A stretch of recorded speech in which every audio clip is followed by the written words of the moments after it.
Je pratique le VTT cross-country en marathon et en cross-country depuis 5 ans. J'ai commencé le VTT il y a 5 ans avec mon père qui m'a donné l'idée de me lancer dedans parce qu'avant je faisais du BMX.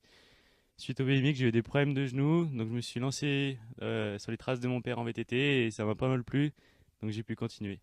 Alors Mathéo, s'il est là aujourd'hui, c'est parce qu'il fait beaucoup de VTT. Il a remporté récemment une course, il a terminé une course à la plus dure du monde. Il nous en parlera un petit peu après. Mathéo, rapidement, présente-nous ce VTT qui est là devant toi. C'est un VTT de cross-country marathon, donc déjà on va commencer avec des suspensions qui sont en 120 mm à l'avant et à l'arrière pour avoir plus de confort sur de la longue distance. On retrouve aussi sur certains modèles de vélo en cross-country marathon une tige de selle télescopique qui est pas sur ce vélo. C'est pour pouvoir monter et descendre la tige de selle en descente pour être plus confortable avec un bouton. On a également des dérailleurs électriques maintenant qui sont sur le marché depuis 5 à 6 ans. C'est des dérailleurs qui sont beaucoup plus performants que des dérailleurs à câble qui sont beaucoup plus fiables, qui ont beaucoup moins de problèmes et beaucoup plus réactifs au toucher. Donc c'est vachement plus facile, comme par exemple on sort d'une descente, on va remonter directement, on appuie dessus et directement on se retrouve en haut de la cassette pour pouvoir mouliner.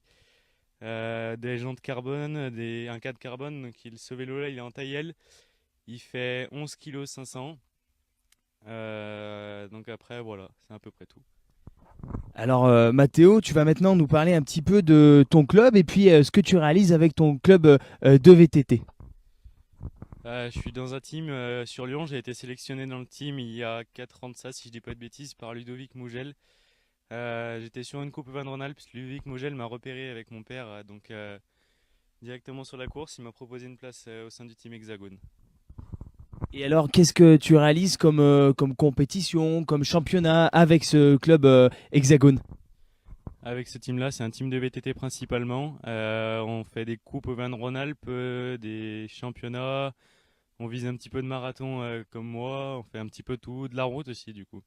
Alors juste avant de revenir voilà, sur cette fameuse course, la MB Race, parle-nous un petit peu de ton palmarès aujourd'hui. Il y a un an, donc l'année passée, j'ai été vice-champion Van Ronalp, vice-champion du Rhône en VTT.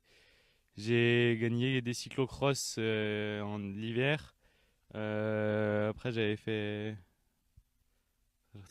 Ah c'est ça, quand il y en a pas mal, on cherche un petit peu. Toujours donc dans ces disciplines de VTT, de cyclocross, toi si tu avais à en retenir une, c'est quand même le VTT.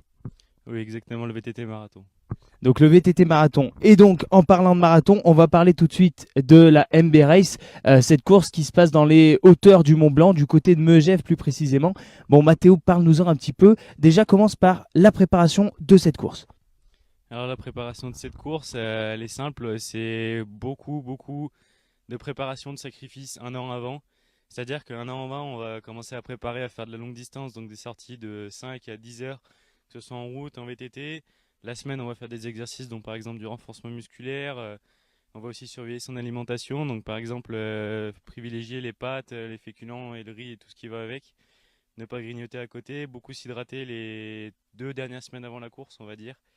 Le sommeil aussi, il est très très important parce que si on n'est pas assez reposé, sur la fin de la course, on craque complètement et ça se sent.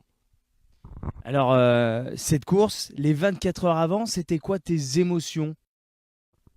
J'étais stressé, j'arrivais pas trop à réaliser que j'étais sur cette course parce que c'est un petit peu mon rêve d'enfance. Ça faisait des années que j'en rêvais. Mon père l'a fait pendant 5 ans. Je l'ai suivi sur chacune de ces années où il l'a fait.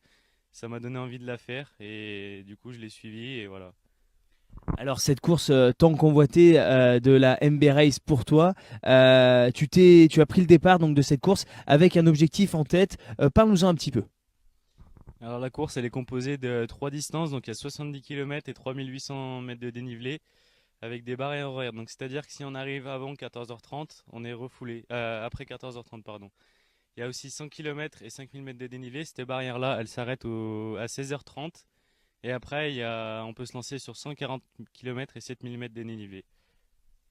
Alors enfin, toi tu as terminé la partie la plus dure. Explique-nous un petit peu comment s'est passée ta course, les diverses étapes, les diverses émotions, les sensations par lesquelles tu es passé. Et puis enfin la délivrance en voyant l'arrivée et toute ta famille et tes supporters. La veille, j'ai pas trop réussi à dormir. J'étais beaucoup stressé de me dire que j'allais me lancer sur la course de VTT la plus difficile au monde. Le lendemain, quand je me suis réveillé, c'était 4 heures du matin, donc c'était tôt. J'avais un petit peu, comment dire, j'étais un petit peu dans le gaz et dans le flou. Je voyais pas trop où je me lançais. Le matin, on est arrivé, on s'est placé sur la ligne de départ et je suis parti. Je suis parti à mon rythme tranquillement. Mon père était juste derrière. Je voyais les kilomètres qui avançaient. Je voyais que ça avançait, que j'étais toujours aussi bien. Je m'alimentais, je buvais. Les ravitaux s'enchaînaient petit à petit. Donc je voyais ma copine, ma mère, tous ceux qui nous suivaient, qui nous alimentaient sur les ravitaux, qui faisaient la mécanique sur les vélos aussi, parce qu'on avait eu des problèmes de vélo. J'avais crevé dans la première partie, donc du 70 km. Je suis arrivé avant midi pour les 70 km. Donc après, je me suis lancé sur les 100. Entre le 70 et le 100, j'ai eu un souci. J'ai cassé mon twin lock sur mon vélo. Donc j'avais plus les blocages des suspensions que je disais tout à l'heure. Et après, en arrivant au 100, dans la dernière descente, je suis tombé et je commençais vraiment à voir flou, à me dire c'est vraiment dur, c'est vraiment quelque chose. Et quand je suis arrivé en bas des 100, mon père et ma copine, ils m'ont tenu par les bras, ils m'ont tenu, ils m'ont dit ben faut que tu y ailles, c'est ton rêve d'enfant. Et j'ai dit bah j'y vais au mental et on verra. Et c'est vrai que ça se fait vraiment au mental. Les 40 derniers kilomètres, c'est juste l'enfer, c'est pas descriptible en fait. Il faut le faire pour vraiment y voir parce que c'est des poussages sur du 4 ou 5 kilomètres avec du plus de 30% quasiment. Sachant qu'on en a déjà dans les jambes, on a déjà 10 heures de vélo dans les jambes. Ça fait beaucoup quand même, je trouve. Et voilà.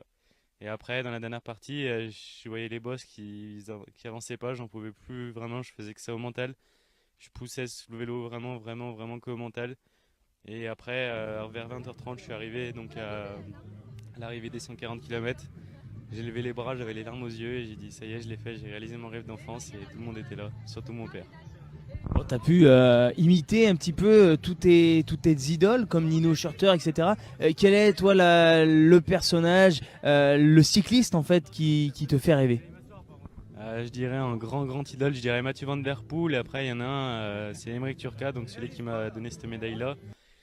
Il m'en avait fait rêver quand j'étais tout petit en 2019. C'était les premières éditions chez mon père. Il m'a donné cette médaille-là et il m'a dit je souhaite que tu la tiennes un jour. Et voilà, aujourd'hui, ben, c'est arrivé. Bon, alors maintenant tu as ton cadre avec ton dossard, le 350, l'affiche qui t'a servi à suivre au long des kilomètres le nombre de mètres de dénivelé restants et bien sûr ta médaille de finisher. Quels sont tes prochains objectifs? Où est-ce qu'on va pouvoir te retrouver?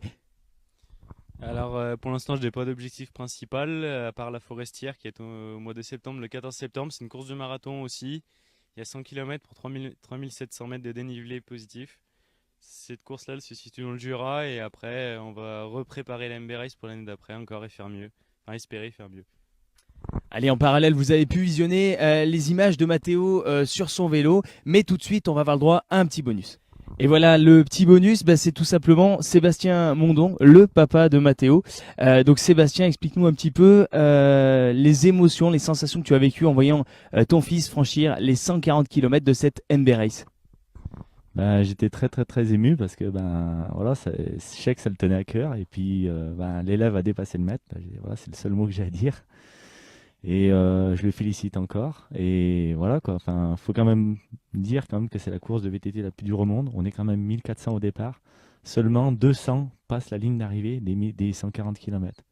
Moi, l'année passée, j'ai échoué. Je suis arrivé à 124 km. Voilà, la barrière horaire, je suis pas allé assez rapide.